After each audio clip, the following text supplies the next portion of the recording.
தமிழர்கள் மானத்திற்காக உயிரை விட்ட உயிரினத்தின் கூட்டம் நாம். மரணமா மானமா என்பது மானத்தமிழனுக்கு மரணத்தை விட மானமே பெரிது என்பதற்காக தூக்களை தொங்கி மாண்ட மறவர் குலத்திலே வந்த பிள்ளைகள் நாம். அதை புரிந்து கொள்ள வேண்டும். அதை புரிந்து அடிமை வாழ்வினும் உரிமை சாவு மேலானது. விடுதலை அல்லது வீர மரணம் என்று மரணத்தை தழுவிய மாவீரர்களின் மக்கள் நாம்.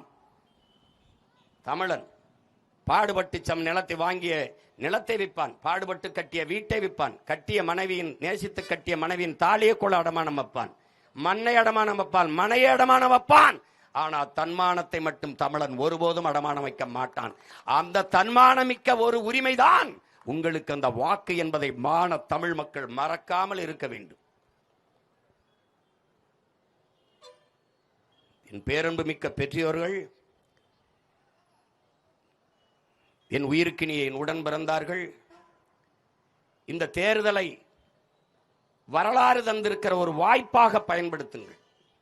இதுவரை இந்த நிலத்தில் நிலவுகிற ஊழல், லஞ்சம், இந்த கொலை கொள்ளை, சாராயம், இந்த கேடுகட்ட நிர்வாக முறை, இதையெல்லாம் மாற்றுவதற்கு வரலாறு தந்திருக்கிற காலம் கையளித்திருக்கிற ஒரு அரிய வாய்ப்பாக இந்த தேர்தலை பயன்படுத்துங்கள்.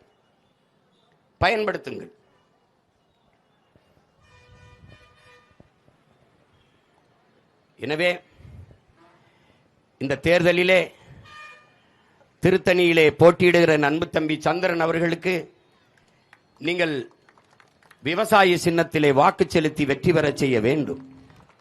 எங்களின் வெற்றி என்பது ஒரு கட்சியின் வெற்றி அல்ல, நாம் பிறந்த பெருமை மிக்க இனத்தின் வெற்றி என்பதை நீங்கள் எண்ண வேண்டும். எங்களின் வெற்றி உங்களின் வெற்றி. எங்களின் வெற்றி என்பது என் மக்களின் வெற்றி. எங்களின் அரசு என்பது அதிகாரம் என்பது நம் மக்களுக்கான அதிகாரம். அதிகாரம் மிக வலிமையானது என்கிறார் அண்ணல் அம்பேத்கர். நாங்கள் அந்த அதிகாரம் எம் மக்களுக்கானது என்கிறோம். அதிகாரம் மிக வலிமையானது என்கிறார். அதை அடைந்து விட்டால் அனைத்தும் எளிமையானது என்கிறோம் உங்கள் பிள்ளைகள் நாங்கள். ஆண்டாண்டு காலமாக உணர்வை இழந்து, உரிமை இழந்து, அடிமைப்பட்டு கிடக்கிற அன்னை தமிழ் சமூகத்திற்கான ஒரு அதிகாரத்தை நிறுவுவதற்கேனும் என் இன மக்கள் பாதுகாப்பாக வாழ்கிற எதிர்கால நல்வாழ்விற்கேனும் நீங்கள் வேளாண்குடி மகன் அந்த விவசாய சின்னத்திலே வாக்கு செலுத்த வேண்டும். அதனால்தான் விவசாய சின்னத்திற்கு வாக்களிப்போம், வருங்கால தலைமுறைக்கு வாழ்வளிப்போம் என்று நாங்கள் சொல்வதற்கு காரணம் அதுதான். நாங்கள் உங்களின் ஓட்டுக்கானவர்கள் அல்ல, இந்த நாட்டுக்கானவர்கள். நாங்கள் வந்திருப்பது கையேந்தி கேட்க வந்திருப்பது வாக்கை அல்ல, வருங்கால உங்கள் பிள்ளைகள் நம் தலைமுறையின் வாழ்க்கையை என்பதை அறிவார்ந்த என்று தாய் தந்தையர் என்னுடைய அன்பு தம்பி தங்கைகள் புரிந்து கொண்டு வேளாண் விவசாய சின்னத்திலே என் தம்பி சந்திரனுக்கு திருத்தணி தொகுதியிலே வாக்கு செலுத்தி நீங்கள் வெற்றி பெற செய்ய வேண்டும். விவசாயி ஒரு நாட்டில் வாழ்கிறான், வளர்கிறான் என்றால் அந்த நாடு வாழ்கிறது, வளர்கிறது என்று பொருள். ஒரு நாட்டில் விவசாயி வாழ முடியாமல் தற்கொலை செய்து கொண்டு சாகிறான் என்றால் அந்த நாடு இல்லை, சுடுகான் என்று பொருள். இன்னைக்கு அவன் சாவது உங்களுக்கு செய்தி, நாளைக்கு நீங்கள் பட்டினி கிடந்து சோறில்லாமல் சாவீர்கள் என்பதற்கான முன்னறிவிப்பு, எச்சரிக்கை.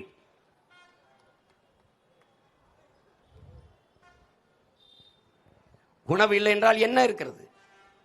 வேளாண் கடனை தள்ளுபடி செய்கிறோம் மாதிரி ஒரு கேவலம் உலகத்தில் உண்டா? சாராய வியாபாரி ஏழையா இருந்திருக்கிறானா? சிகரெட்டு தயாரிக்கிறவன், பீடி தயாரிக்கிறவன், பான்பராக்கு தயாரிக்கிறவன், செல்போன் தயாரிக்கிறவன், கார் தயாரிக்கிறவன், குண்டூசி தயாரிக்கிறவன், செருப்பு தயாரிப்பவன் எவனாவது ஏழையா? எவனாவது கடன்காரனா? இல்லை. உலகத்திற்கு உணவளிக்கிற உழவர்கூடியோன் விவசாயி மட்டும் எப்படி கடன்காரனானான்?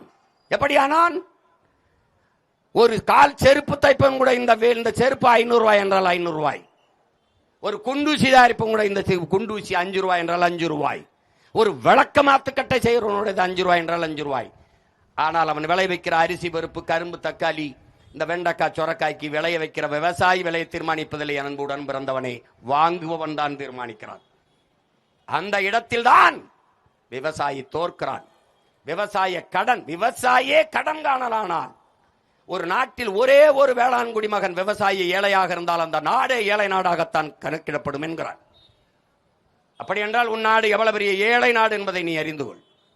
டாஸ்மார்க் சரக்கை எப்படி வைத்து குளிரூட்டப்பட்ட அறையிலே பாதுகாக்கிறார்கள். ஆனால் உயிருக்குயிர் உணவாக இருக்கிற சாப்பாடை தருகிற அரிசி, பருப்பை, அந்த குதிராவளி, கம்பு, வரகு சாமையை எப்படி தெருவில் போட்டு முளைக்க வைக்கிறார்கள் என்பார். இந்த ஆட்சி அதிகாரத்தை தொடர வைக்க போகிறியா? இதற்காகத்தான் வாக்கு செலுத்தப் போகிறீர்களா? இதை சகித்து சகித்து சகித்து நீங்கள் அநீதி எதிர்க்க துணிவில்லாமல் அடிமையாகி போனீர்கள். அதைத்தான் நபி பெருமானார் சொல்லுகிறார். அநீதியை கண்டு அச்சம் கொள்ளாமல் துணிந்து எதிர்த்து நின்று போராடுகிறவன் எவனோ அவனே உண்மையான ஜிகாத், புனிதமான போராளி என்கிறார். அப்படி அநீதி எதிர்த்து துணிந்து போராடுகிற ஒரு புரட்சியாளனாக என்னுயிர் அண்ணன் பழனி பாபா இந்த நிலத்திலே கிளர்ந்து எழுந்தான். அவன் ரத்த துளிகளில் வந்த பிள்ளைகள் நாம் அநீதியை அச்சமில்லாமல் எதிர்த்து துணிந்து போராட தயாராக வேண்டும்.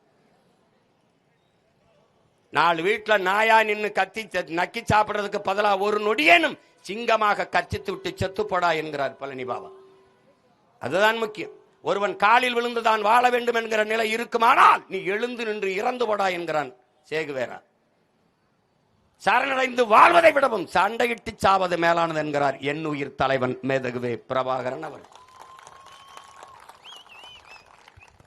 அதனால்தான் உங்கள் பிள்ளைகள் தோல்வி என்பதே எங்களுக்கு இல்லை, வெற்றி ஒன்றே எங்கள் எல்லை என்று தொடர்ந்து களத்திலே நிற்கிறதுக்கு காரணம் அதுதான். உழவு இல்லை என்றால் உணவு இல்லை, உணவு இல்லை என்றால் உயிர்கள் இல்லை, உயிர்கள் இல்லை என்றால் உலகம் இல்லை. அதனால் தான் உழவை மீட்போம், உலகை காப்போம் என்ற முழக்கத்தை முன்வைத்து தேர்தல் களத்திலே நிற்கிறோம். சுழன்றும் ஏற்பின்னது உலகம், அதனால் உழந்தும் உழவே தலை என்கிறது நம்முடைய வேதம். நம்முடைய மறை வள்ளுவ பெருமகனார் தந்தெறிய மறை. உழுதுண்டு வாழ்வாரை வாழ்வார், மற்றெல்லாம் தொழுதுண்டு பின் செல்பவர் என்கிறார். இருந்தோம்பி இல்வாழ்வதெல்லாம் விருந்தோம்பி வேளாண்மை செயல் பொருட்டு உழவினார் உலகிற்கானே அக்தாற்றாது எழுவாரை எல்லாம் பொறுத்துங்கிறான். உழவின் பெருமையை அவ்வளவு வலியுறுத்தி பாடிய நம்முடைய பாட்டனார் வள்ளுவ பெருமகனார்.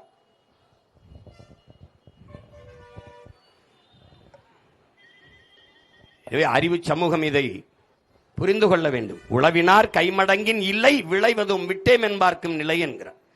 பற்றற்று போன ஞானி கூட துறவி கூட வாழ முடியாதரா உழவன் கைமடங்கி படுத்து விட்டால் என்கிறார். அந்த பரம்பரையில் அவன் பாடியது நமக்குத்தானே, நம்ம தானே உலகிற்கு அந்த வேதத்தை கற்பித்தோம்.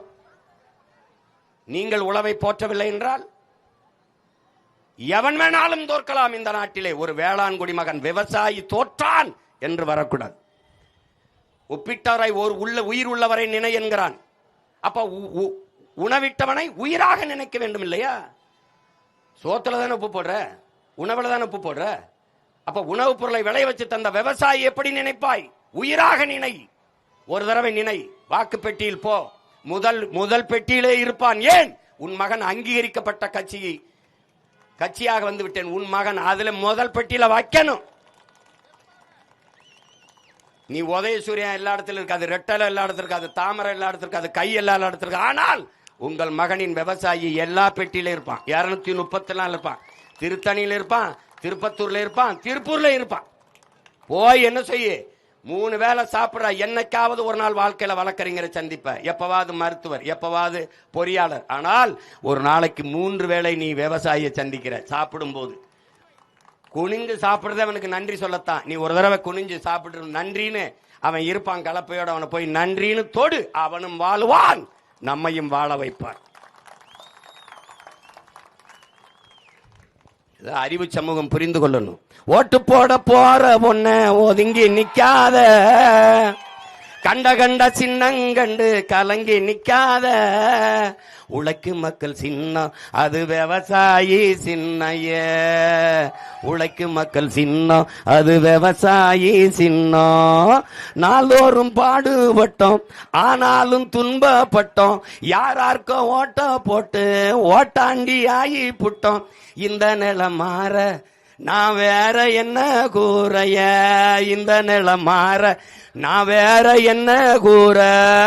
ஓட்டு போட போற பொண்ணு, ஓட்டு போட போற அம்மா ஒதுங்கி நிக்காத, கண்ட சின்னங்கண்டு கலங்கி நிக்காத. உழைக்கும் மக்கள் சின்னம் அது விவசாயி சின்னைய, உழைக்கும் மக்கள் சின்னம் அது விவசாயி சின்னம். விலைவாசி ஏறி போச்சு, வாழ்க்கை நிலம் மாறி போச்சு, பாடுபட்ட ஏலச்சனம் பரிதவிச்சு நிக்கலாச்சு. இந்த நிலை மாற நான் வேற என்ன கூற, இந்த நிலை மாற நான் வேற என்ன கூற. ஓட்டு போட போற பொண்ணு ஓட்டு போட போற அப்பா ஒதுங்கி நிக்காத, கண்ட கண்ட சின்னங்கண்டு கலங்கி நிக்காத, உழைக்கும் மக்கள் சின்னம் அது விவசாயி சின்னம், உழைக்கும் மக்கள் சின்னம் அது விவசாயி சின்னம். விவசாய சின்னத்திற்கு போடுங்க ஓட்ட, கொஞ்சம் மாத்துங்க நாட்டை. விவசாய சின்னத்திற்கு போட்டு பாருங்க ஓட்ட, அப்புறம் பாருங்க நாட்டை. புரட்சி எப்போதும் வெல்லும், உங்கள் பிள்ளைகள் எங்களின் வெற்றி அதை சொல்லும். எங்கள் இலக்கு ஒன்றுதான், இனத்தின் விடுதலை. இனம் ஒன்றாவோம், இலக்கை வென்றாவோம். தமிழ்தாய் வாழ்க, தலைவர் பிரபாகரன் வாழ்க, நாம் தமிழர்.